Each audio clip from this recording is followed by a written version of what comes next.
Welcome to another U.S. History screencast. We are going to talk about gamification today.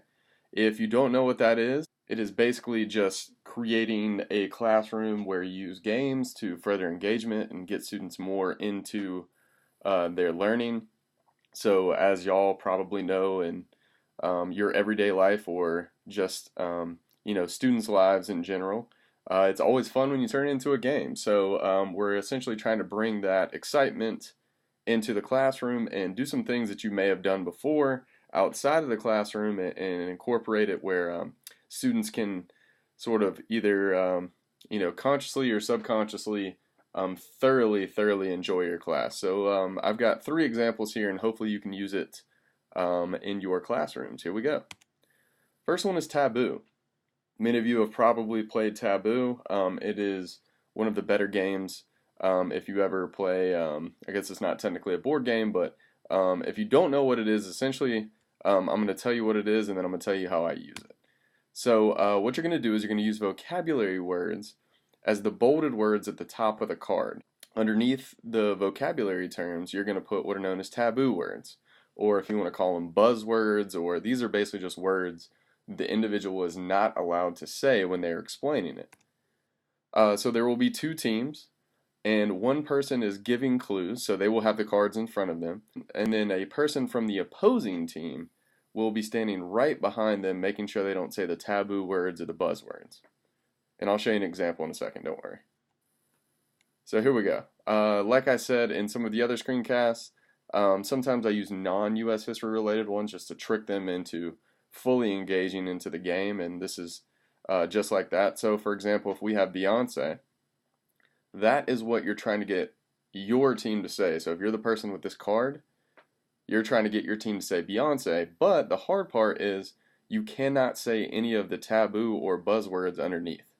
So you've got to explain who Beyonce is without using the word artist, singer, entertainer, or Jay-Z. All right? So you could say lemonade, or you could say other words that are associated with Beyonce, or you even use synonyms, so it doesn't say Destiny's Child, or something like that. So you could bring a variety of different things in this. So always do one that's non-US history related before you start, because that really gets them into the mode and helps them understand the game, because it can be a little bit confusing, as some of y'all might be feeling right now. Now, here we go, US history related one. So you're trying to get your team, if you're the person who has the card and giving clues, trying to get your team to guess Manhattan Project, but you cannot say all of the words underneath. So some things that you could say nuclear instead, or you could say top secret, or the idea that they were trying to make something that would explode larger than anything else. So all of these things are sort of getting the student to explain without using the words. And the reason why this is so great is because it actually gets them to think very, very deeply. Because if you have all of the words that you would say automatically, it goes to almost like a different level in your brain where you have to explain these things. Same thing with the Bay of Pigs. Maybe pause the screen right now and try and do it yourself without saying Cuba, CIA, Cold War, Fidel Castro. Until you do it yourself, and this is the same with students, they'll get mad because you only get one in a round or something. It is very, very difficult. So just try one yourself real quick if you haven't paused the video already. So that was Taboo, and this one is called Password, and it's based off of another game used outside the classroom as well. And there's a variety of different ways you can play it, but I think this is the best way, and I'll tell you how. So you get 2 students from each team, so this is another team one. And you basically have a partner from your team versus 2 other people from the other team. So essentially you're sitting in a group of 4 in the front of the class. And the key is you have to use one-word clues. So here's how it goes. So the process is Team 1 gives a one-word clue. And then the partner of the Team 1 member guesses. Team 2 then gives a clue, which has to be, you guessed it, one word.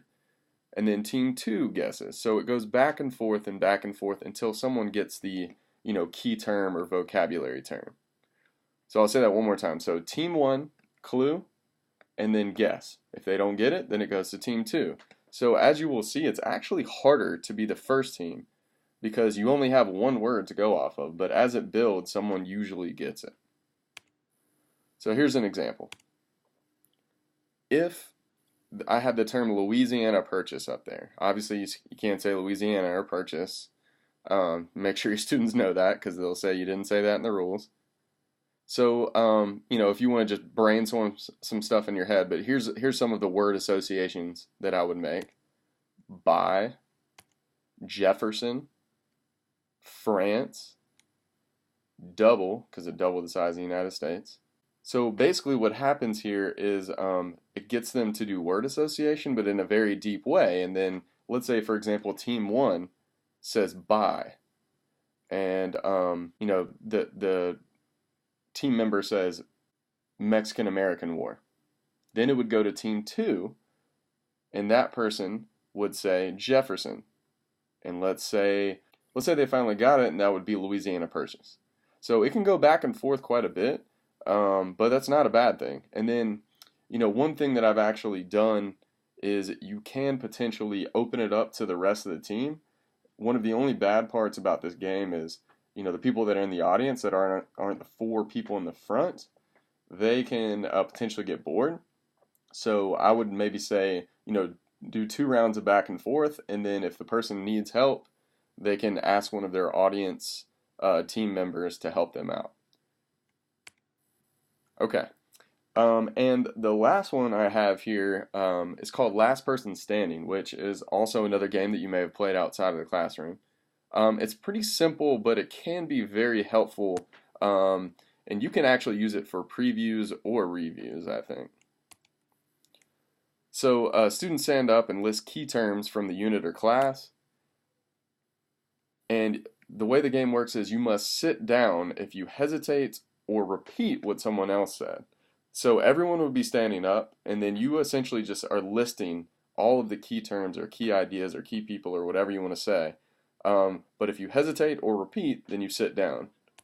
And obviously that's why it's called Last Person Standing, because the last person standing wins.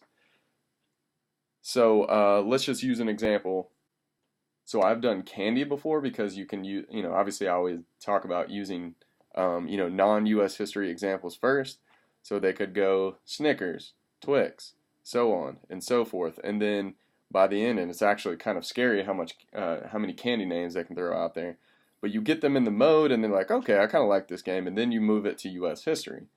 So you could either do like a particular time period, or I actually like doing the entire class, towards the end where they can go for a very long time. So you could say Wounded Knee, you could say Abraham Lincoln, you could say Emancipation Proclamation, you could say Louisiana Purchase, you could say a variety of different things, and they can just go all across the board. And what I have them do is I have them, just either make a mental note, or I give them a note card or a Post-it, and I say write down any words that people say that you do not recognize or understand, and at the end we can sort of look back at the ideas, and that's one way that you can sort of see where people had issues, is you can literally say, all right, I heard Emancipation Proclamation. What is that? Will someone remind me what that is? So, and then, like I said before, you can use it as a preview activity. If you just want to see what people know about, the Civil War or something else, it might be a shorter game, but that's not necessarily a bad thing. Okay, to summarize, 3 games that you can bring in there, promote a little bit of friendly competition and trick the students into having a very awesome time while also sort of reviewing and deepening their understanding of the ideas. So you've got Taboo, remember that's where you can't say certain words. You also have Password, which is a back and forth one-word summary, which gets them to think very deeply about it because it's very hard to summarize something in one word.